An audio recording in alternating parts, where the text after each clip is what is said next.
Oke, ini sambil direkam aja, sambil direkam pakai itu untuk dinaikkan. Ini udah live. Bismillahirrahmanirrahim.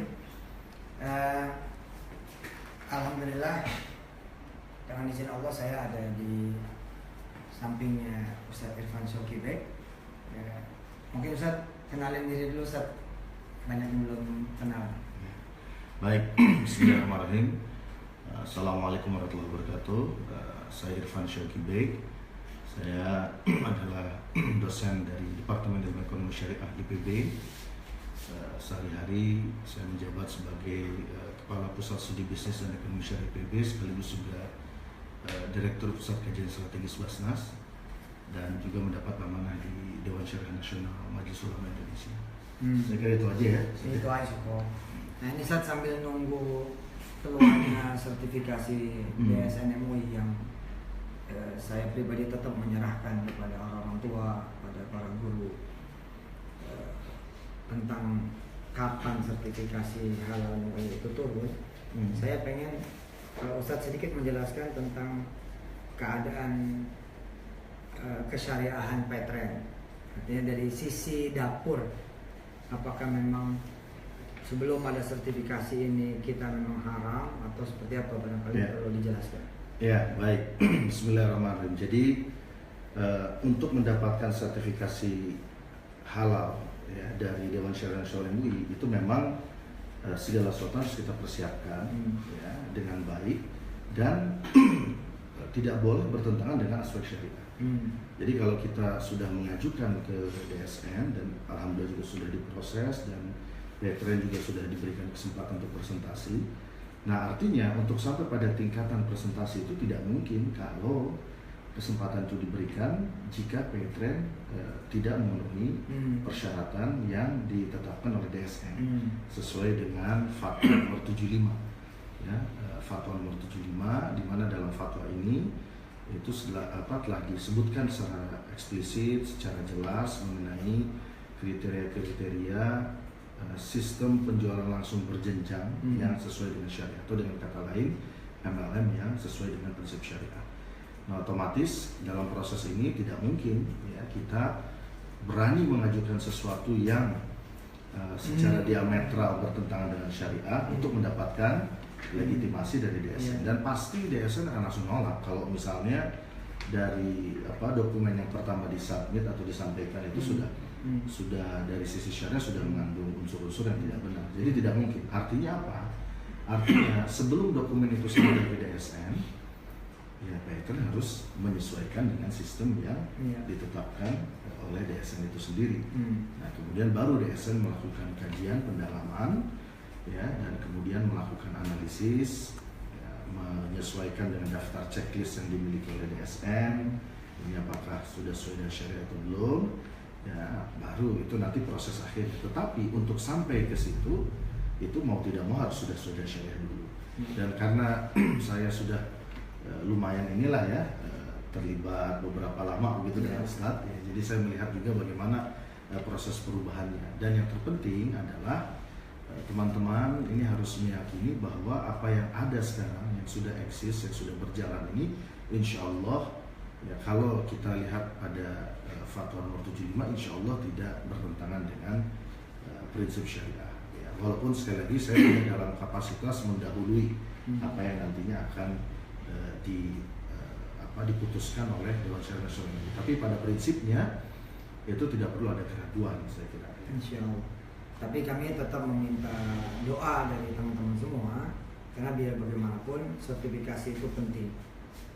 Kami memaklumi bila ada kawan-kawan yang wait and see, pengen nunggu nanti aja deh kalau sertifikasinya halal ini udah turun. Nah cuman yang bikin saya menjadi kadang-kadang tanda tanya gitu ya. Ketika mereka nggak mau pakai Petren, mereka kembali lagi beli pulsa di luar gitu. Tambah nggak jelas lagi, nggak jelas pemilik siapa, punya siapa, duitnya buat apa, keuntungannya buat siapa. Kadang-kadang saya merasa saya bukan pengen minta dikasihani, tapi ayolah punya nasionalisme sedikit, kemudian punya ukhuwah Islamiyah juga sedikit, jangan sampai kemudian kita kehilangan banyak sekali opportunity gara-gara kemudian kita tidak percaya satu sama lain. Betul. Saya pribadi dari awal kemudian datang kepada Ustadz Irfan, saya sudah menyerahkan nasib. Dia bilang, Ustadz jangan ngomong ini halal gara-gara aneh, kan gitu, ingat kan? Betul. Selalu saya ngomong gitu kan, teliti banget urat-uratnya, belokan-belokannya, di mana akad-akadnya yang memang ini bermasalah, jangan ragu-ragu. Bahkan saya memberikan otoritas penuh kepada Ustadz Irfan untuk benar-benar memimpin perubahan itu. Ustadz bisa cerita dikit? Ya, jadi memang pada awalnya justru saya menyampaikan ke Ustadz Yusuf Mansur bahwa di skema awalnya VSI dulu, ya, itu ada beberapa hal yang perlu diperbaiki secara syariah. Ya, baik misalnya dari sisi mekanisme, dari sisi kemitraan atau keanggotaan, dari sisi pembagian dan sebagainya. Jadi ada aspek termasuk juga masalah igro. Jadi igro itu kita memberikan mengiming-imingi orang untuk bergabung dengan iming-iming hadiah yang fantastis, sehingga kadang-kadang orang menjadi lupa terhadap esensi bisnisnya. Ya, bahwa esensi bisnis ini adalah e-payment system. Jadi itu namanya igro, dan di dalam fatwa DSN kan tidak boleh.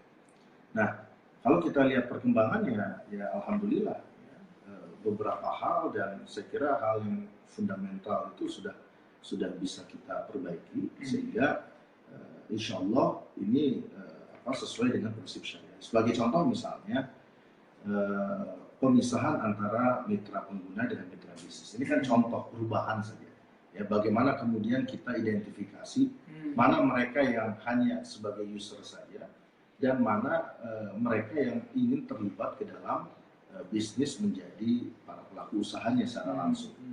Nah, ini kan sebenarnya terobosan di dalam dunia MLM, ya, termasuk dalam syariah. Yang lain juga sebenarnya tidak ada pemisahan. Jadi pokoknya sekali ikutan, dia satu akad. Ini contoh pemisahan supaya kita ingin meyakinkan kalau orang mau jadi user, dia jadi user saja, mendapatkan benefit-benefit yang ada ya sebagai user. Tapi kalau ingin bisnis, maka tentu ada konsekuensi-konsekuensi, ada perhitungan-perhitungan yang ini memerlukan akad yang terpisah secara tersendiri. Nah, jadi ini saja contoh bahwa kita sudah mencoba mengakomodasi tadi ya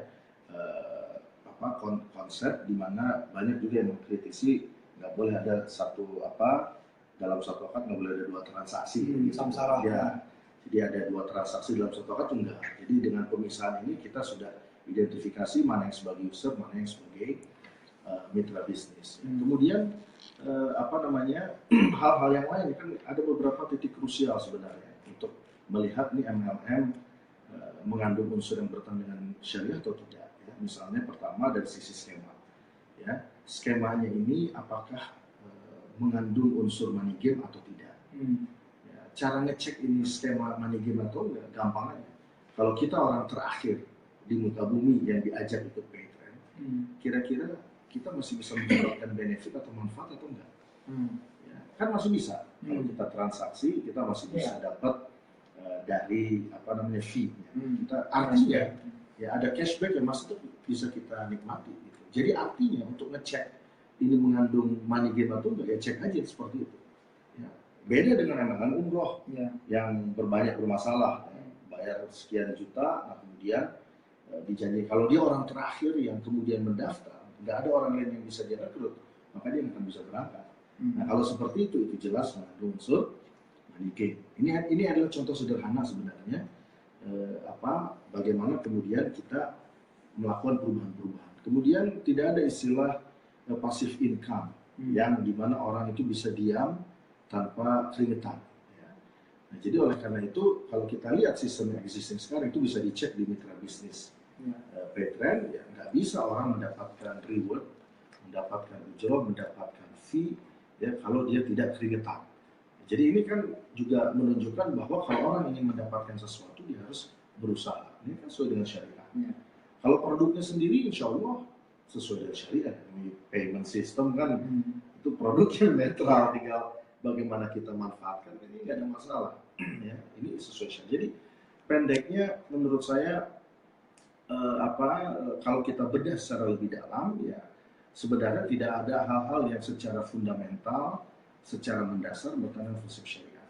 kalaupun ada pendapat-pendapat ya yang kemudian secara eksplisit mengatakan ini nggak sesuai syariah karena mengandung gharar ya, karena mengandung Gharar itu istilah, gharar itu sering. Ya, itu menurut saya saran saya sih sebaiknya kita sebelum menghukumi sesuatu harusnya kan meneliti dulu. Meneliti dokumen-dokumennya, meneliti bagaimana sistem transaksinya, memastikan bicara dulu dengan dengan Ustadz Mansur selaku owner misalnya, atau dengan siapapun yang menjadi pimpinan resmi di perusahaan, kan harus lakukan verifikasi dulu ya. Jadi jangan berdasarkan kepada opini yang berkembang atau mungkin kajian-kajian yang agak kurang update. Karena kan Petra ini update ya. Jadi dia update dalam berkembang terus gitu. Setiap tahun mesti ada perubahan-perubahan, dan perubahan-perubahan itu selalu kita kawal supaya tidak bertentangan dengan prinsip syariah. Dan kita nggak mau main-main dengan syariah ini, karena ini adalah hal yang sangat sangat penting dalam kehidupan kita. Ya, saya sehari-hari di dunia ekonomi keuangan syariah, masa kita melakukan sesuatu yang justru malah bertentangan gitu kan? Tidak mungkin kita melakukan sesuatu insya Allah yang tidak sesuai dengan syariah. Jadi oleh karena itu menurut saya ini juga kita perlu arif dan bijak dalam melihat aspek kesyariahan, dan harus dilihat ya, misalnya kalau gharornya itu di mana. Karena gharor itu sendiri kan ada dua, ada gharor yang tolerable yang diperbolehkan, ada gharor yang diharamkan ya, jadi jangan dimix juga gitu. Gharor yang diharamkan itu kan gharor yang sifatnya kabir atau fahish, itu antara lain adalah gharor dalam akad. Nah sekarang kalau kita bedah akadnya itu apakah ada gharar di dalam? Kan enggak. Kalau sebagai mitra pengguna misalnya, dia melakukan aktivitas al-bai', jual beli, ya, dia membeli aplikasi. Kalau soal harga itu kan terserah dalam muamalah, kan terserah kita mau nentuin harga mau 300.000 ya, atau mau yang gratisan juga boleh, nggak ada masalah. Itu harga tergantung kita. Ya, kalau memang Anda setuju, ya sama seperti kita beli antivirus kan, ada yang gratis, ada yang ini, tapi kan tentu feature kalau yang ini kan tentu ada keunggulan-keunggulan. Jadi kalau dari sisi harga itu tidak ada masalah mau dijual dosi. Bahkan software sholat aja sama software kiblat, gratisan sama bayar beda. Begitu gratisan banyak iklannya. Ya, jadi artinya itu dalam konteks muamalah, kalau masalah pricing itu enggak ini. Tapi kan ketika seseorang membeli aplikasinya, kemudian memanfaatkan, menggunakan, dia kan mendapatkan benefit. Dan benefit itu sesuai dengan apa yang disampaikan. Berarti kan nggak ada gharar di situ.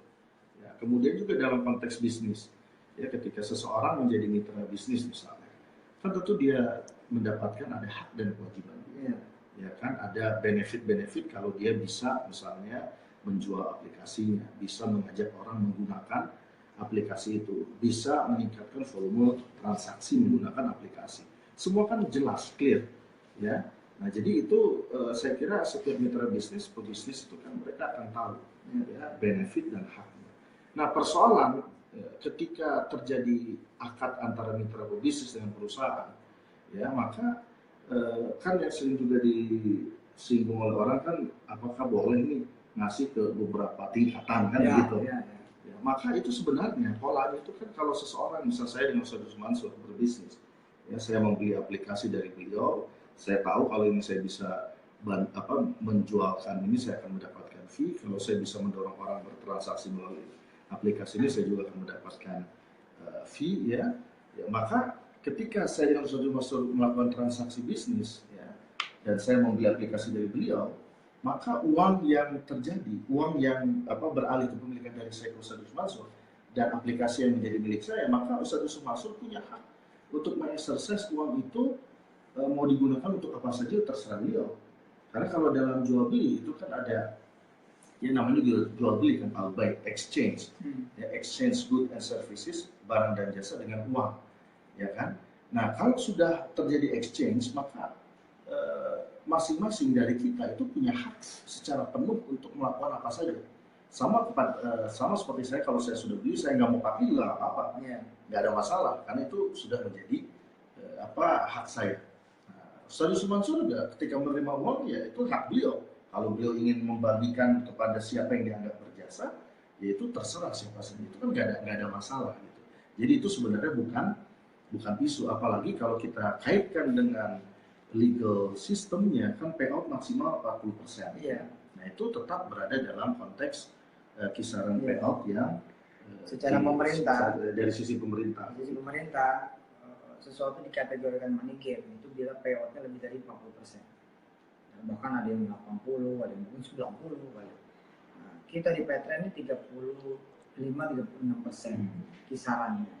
Dan kita alhamdulillah mungkin sementara ini satu-satunya di bidang payment yang bisa dapat CUPLT, jadi surat izin usaha penjualan langsung tetap, dan ini susahnya minta ampun karena harus melewati 8 instansi yang juga syaratnya juga luar biasa. Yang penting kami udah menyampaikan bahwa sambil ini berproses menuju finalisasi di DSN MUI, kita tidak boleh tetap mendahului. Kami ingin mengatakan bahwa secara dapur kami bertanggung jawab insya Allah bahwa ini adalah halal dan insya Allah syariat. Bahwa apa aja yang memang nanti ditashih oleh kawan-kawan DSN MUI, maka kami juga wajib untuk ngikut. Ya, wajib untuk kemudian tetap ngebetulin bila ada yang dianggapnya ini salah gitu. Nah, jadi yang pasti begini, itu kan ini proses, ya, dan proses ini ada di DSN, tapi bukan berarti kalau belum dapat sertifikat seolah-olah sebelum jadi haram, kan nggak begitu. Ya, nggak berarti seperti itu. Gitu. Jadi nggak berarti kalau sesudah kalau belum dapat, nah berarti yang sebelumnya pendapatannya menjadi haram, itu nggak seperti itu ya. Jadi karena tidak mungkin sekali lagi kita mengajukan sesuatu ke DSN kalau yang kita ajukan ini jelas-jelas melanggar syariat. Ya misalnya contoh dari berani sisi amat objek, gitu. Ya berani amat. Iya, nggak akan mungkin perusahaan minuman keras datang ke DSN minta sertifikasi. Ya. Baru dari situ aja udah ditolak, nah itu baru haram yang gitu ya. Jadi nggak usah khawatir lah, nggak usah dan nggak usah khawatir, nggak usah ragu, dan jangan lupa ya bahwa di antara ciri MLM yang benar itu ya, dari sisi regulasi dia mesti dapat CUPL dan dia mesti dapat rekomendasi API. Nah sekarang banyak MLM bermasalah itu biasanya mereka nggak punya CUPL dan nggak punya rekomendasi API. Gitu. Jadi artinya nggak usah khawatir ya, dari sisi legal system insya Allah bebas lah dari skema money game atau skema ponzi ya, walaupun mungkin ada juga orang yang mengatakan kalau sistem dua kaki itu jadi begini, memang semua money game dan semua skema ponzi pakai dua kaki, tapi bukan berarti dua kaki kemudian otomatis jadi jatuhnya money game. Nah, karena sering dipakai aja, jadi kelihatannya kayak itu benar-benar identik sama money game, padahal tidak. Kayak gini analogi saya, ada kios selalu dipakai sama usaha yang haram. Pertanyaannya, apakah tempat kios itu ikut haram atau tetap aja tergantung usahanya? Kan tergantung usahanya. Si kios emang nggak haram, jangan begitu. Pokoknya usaha apa aja di tempat itu pasti haram, nggak begitu gitu. Nah kita tuh harus adil seperti itu. Sebelum akhir Ustadz yang udah mau asar, saya udah lama nggak pernah mengklarifikasi yang beredar bahwa saya disebut murid yang bandel. Saya disebut mahasiswa yang bandel, dikasih tahu sama dosennya nggak nurut. Jadi begini bos, di dalam dunia kampus, kenapa saya kuliah lagi? Pertama saya pengen pintar, saya pengen belajar. Selalu ada langit di atas langit.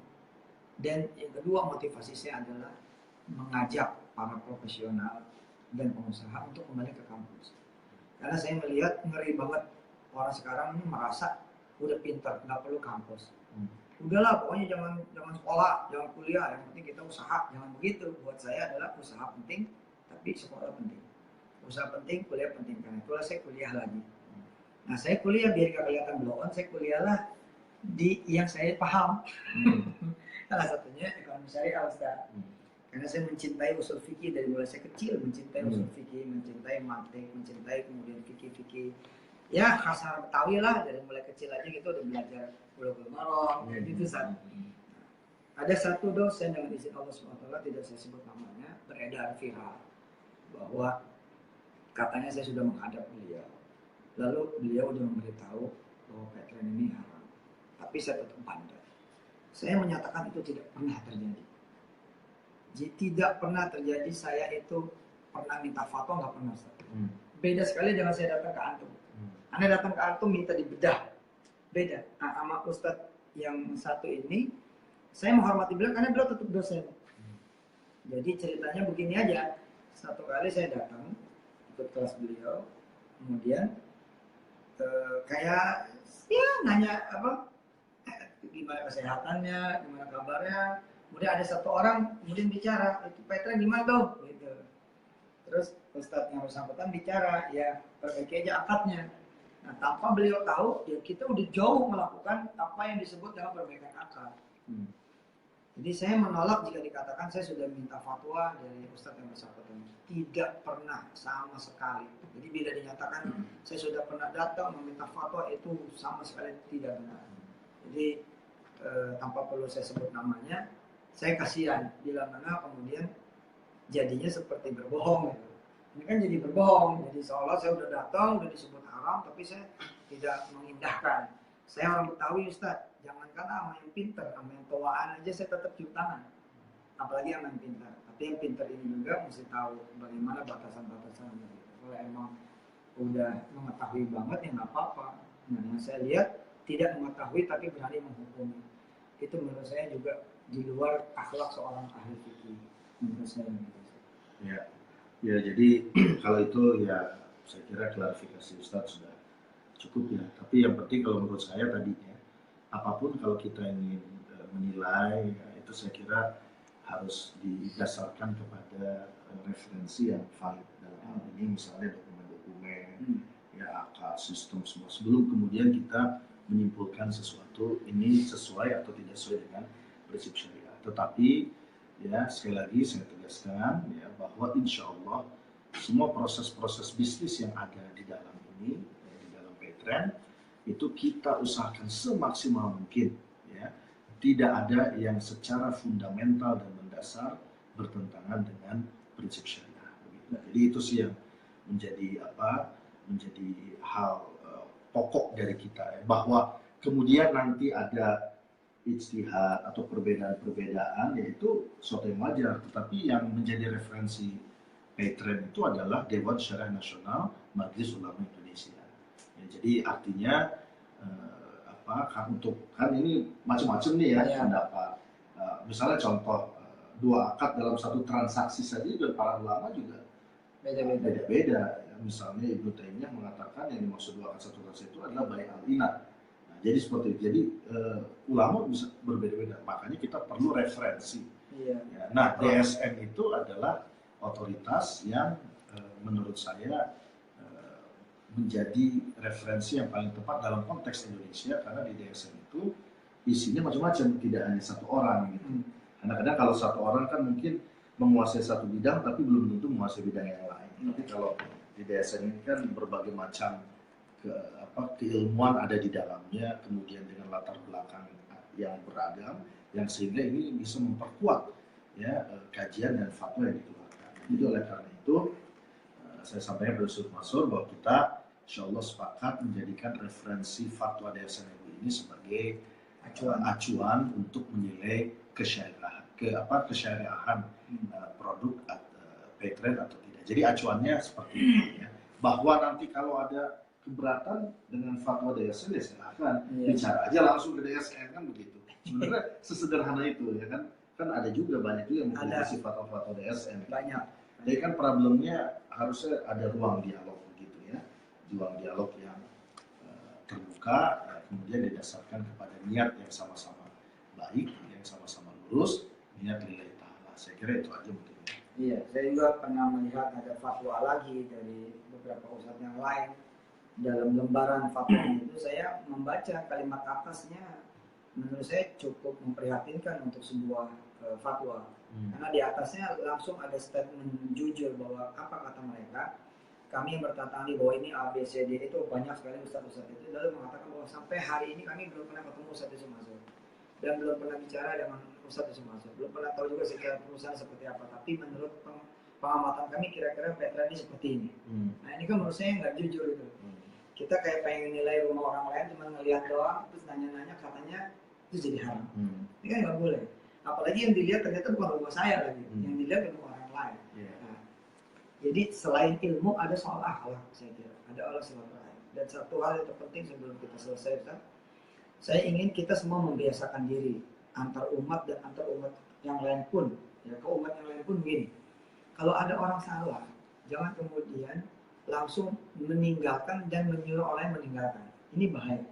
Misalnya gini, si Anu salah, udah jangan temenin lagi. Jangan biasa begitu. Kita harus punya mental juara. Si Anu salah, punya nggak akses supaya saya bisa ketemu sama dia? Kira-kira gitu. Apalagi saya Ustadz 24 jam yang memang terbuka kapan saja kalau mau dialog atau segala macam. Nah, kenapa saya juga tidak datang? Karena saya merasa prosesnya lagi berlangsung. Proses lagi berlangsung DSN, ya udah tunggu aja. Gitu ya. Terima kasih teman-teman. Mudah-mudahan ini menjadi sebuah rujukan yang cukup menenangkan hati kawan-kawan semua. Selamat berjualan.